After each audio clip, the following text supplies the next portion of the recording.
மாநிலங்களவை தேர்தலில் 7 சுயேட்சைகள் மனுக்கள் தள்ளுபடி செய்யப்பட்டதால் தமிழகத்தில் இருந்து மாநிலங்களவைக்கு அதிமுகவினர் 4 திமுகவினர் 2 போட்டியின்றி தேர்வாகினர். அதிமுக உறுப்பினர்கள் A. Navaneethakrishnan, Paul Manoj Pandian, A. William, Ravi Bernard, திமுக உறுப்பினர்கள் கே. பி.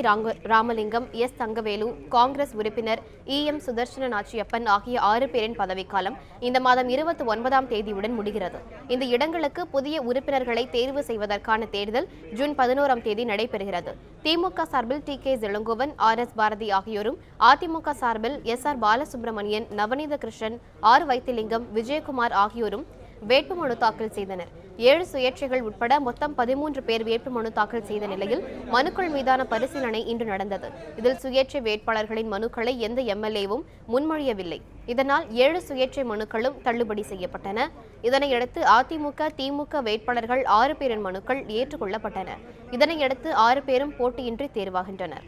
இதன் மூலம் அதிமுகவின் பலம் மாநிலங்களவையில் 13ஆக அதிகரிக்க உள்ளது.